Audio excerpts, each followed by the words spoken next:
Ashley and Martin turning point now. Nothing drives people wilder than a lopsided free kick counter when you see one paid one way and then not paid the other.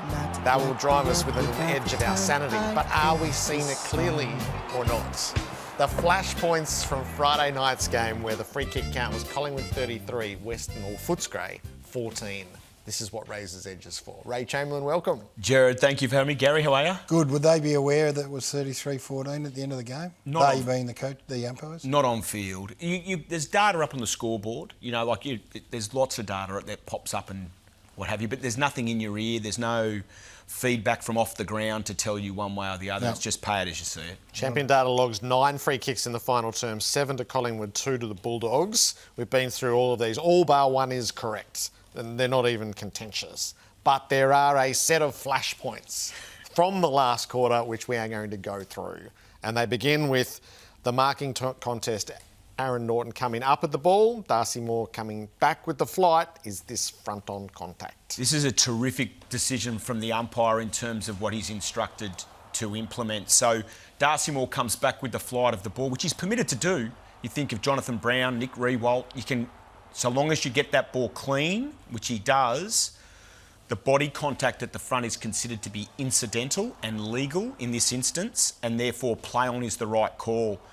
If Darcy sweeps, hooks his arm, if he gets there late and crashes into the front of Naughton, then a free kick would be awarded. But this is actually an elite decision from a very experienced umpire and a terrific bit of umpiring in terms of the instruction. The difference with Jonathan Brown, of course, is he had the eyes on the footy the whole way. Great point. And if you watch Moore early, he tracks the ball, but then he uses Naughton as his tell, which is why it's so important that he gets it clean. So if he hit Naughton first before the ball? Yeah, if he gets the ball clean... No. If he's not looking at the ball. Yes. He runs in, he makes contact with Naughton before the fist hits the ball. What happens then? It'd need to be a discernible difference. There'd need to be it can't be simultaneous with the ball because he's getting the ball clean. That's the key issue here in terms of the instruction for the umpires. So the instruction to the umpires, Gary, is Moore's allowed to contest that ball, but if he doesn't get it clean like that, it's a free kick to Naughton. That was magnificent by Darcy Moore. It's a rarity that someone's going to go back, not look at the footy and flush it like that. Which makes it an elite decision. Yep, good Jordan point. De Goey comes out and takes a mark, but did he push Buku Khamis in the back? Yeah, so this one here, the umpire will have acted absolutely in line with the instructions that he has given. I would pay a push in the back free kick here, Jared, every day of the week. But the key word in the laws of the game and the instruction that the umpires have been given for nearly 7 years now is the word unduly. So Jordan De Goey can make minor contact in the back of... No, Gary, come on, man. Hear me out. All right, I'm listening. But he cannot he can't be unduly excessive. Now, for me, that has to be paid as a free kick. So you're saying that's undue contact? I'm saying that it has a push in the back free kick. You can protect the space, you can't create the space, but what I am saying is that the umpire has acted in accordance with the instructions that they're currently under. We want the instructions changed. Yeah, this is the problem here, Ray. So the instruction is right, you're saying? I don't have any direct feedback. I only know what I've been in coaching in the past, Gary, and the AFL will be very comfortable with that decision. We need more time. Bailey Dale, insufficient intent. Yeah, this one's really interesting. For me, this is a throw-in. So Bailey Dale has every right. He's barrelling straight at the boundary line. McStay's bearing down on the football, and he body lines the ball. Simultaneous with the oppo arriving, you'll note that the ball lands in the field of play before going out of bounds, and it doesn't go over the boundary line with any excessive force. So in this instance here, a throw-in would be the right call. When would a free kick occur there, Jared?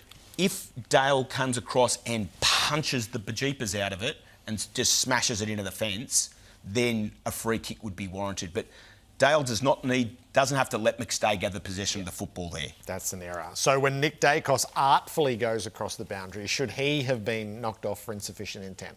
I think the important thing for people to understand in this example is Nick's actually got contact on his body, minor I know, from opposition before he goes across the line.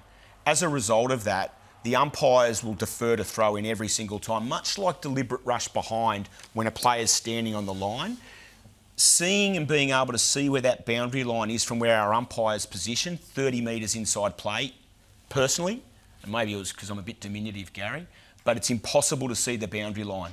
So if he's right on top of the line and an opponent grabs them, the umpiring department don't want their umpires playing. So, Ray, a player can have 4 blokes hanging off him, off balance, try and get a kick away, and it goes at right angle, dribbles out of bounds, and you pay a deliberate free kick. The best spatial awareness footballer in the competition's got the ball. He's seen the line there. He knows exactly where the line is and wanders over, and you're going, ball in. I'm not. You said, what would you pay here? I said the umpiring department's instructions, Gary, which I'm not a member of, are saying in that instance there, throw the ball in. Because Nick didn't know where the line was, or he didn't know what he was doing? Because an opponent has hold of him. And so has hold of him? Gary. Hardly got a finger on him. So I was watching the next day, be joking, right? And Liam Duggan, hold of him. I would argue, did the same thing, and he got knocked off. And I'm thinking, well, this is the whole point. So the Duggan one's interesting as an example. So he's actually over the line. He's got a foot over the line when he gathers possession of the football. And again, so as a result, a throw-in should be called in this instance. But if you freeze it now, if we roll that back, go back a second or two, and you see where Lachie Neale is, where there's the lawnmower. Yeah. See the difference there? That's how much space you want Duggan to have when he gathers possession of the ball. He's got a foot on the boundary line when he takes possession of the ball, and a throw-in should result. But why it's a great illustration is the difference there is that no one touched him. And so you're far more likely, therefore, to be penalised for insufficient intent to keep the ball in play than with Nick, where you're told, don't pay it. And then the sneaky late one was the contact below the knees, which would have given the Bulldogs a chance to drive it in for the miracle draw. Yeah, this one, contact below the knees? Yeah, this is a free kick where Quaynor elects to go to ground, makes contact to Bramble below the knees, forcefully enough to make him go to ground. And it's much in the same vein as the Hopper one that we saw last week. So a free kick would be warranted here for contact below the knees. Was that not paid a free? No. No, OK. It should have been. Should have been, yep.